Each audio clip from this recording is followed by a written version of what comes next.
Ẹ káàbọ̀ síbi ẹ̀kọ́ tí òní. Ẹ̀kọ́ tòní àrà ọ̀tọ̀ ni, kódà ó yàtọ̀ sí èyí tá a ti ń bá bọ̀. Ní ìjẹ́jọ́ tí a pàdé a sọ̀rọ̀ lórí àṣà ìgbéyàwó.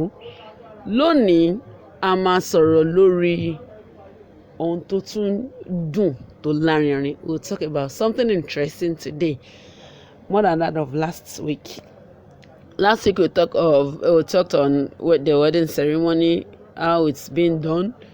Today we'll be talking on no other special topic than ìtọ́jú oyún láyé àtijọ́.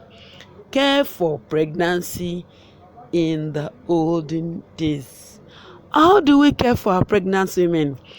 How do we see that they give birth to their babies easily and freely?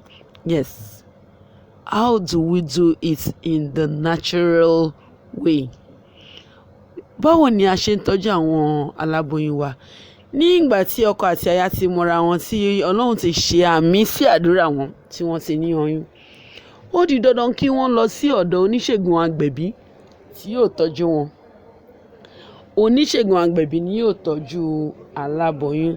It is the midwife that will care for the pregnant woman. When a woman is pregnant, she goes to meet someone. That person is called the herbal midwife. We call them oníṣègùn agbẹ̀bí. Some people call them just agbẹ̀bí. It is this agbẹ̀bí that will give adequate care during the pregnancy. In fact, they care for them and they see that they are strong like Hebrew women. So let's proceed.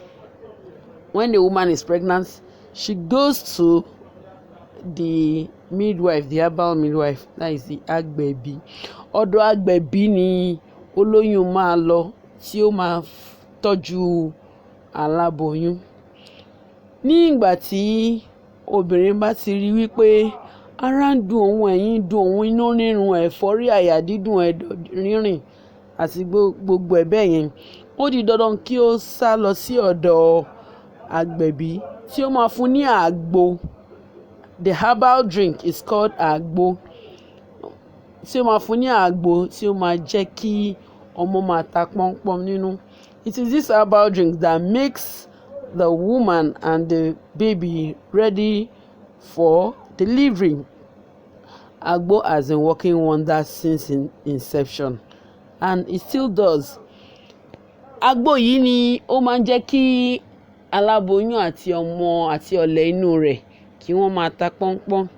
Gbogbo obìnrin tí ó bá lóyún ni ó máa ń ní àìsàn pẹ́ẹ́pẹ̀ẹ̀pẹ̀ lára.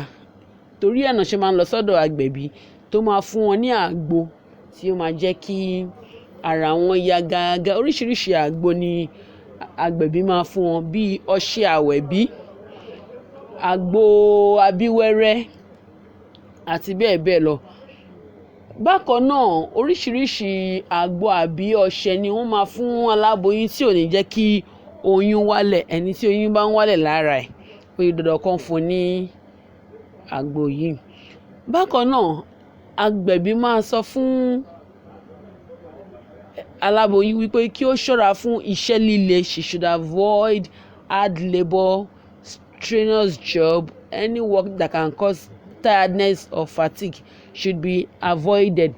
Oríṣiríṣi òfin ni wọ́n máa fún aláboyún.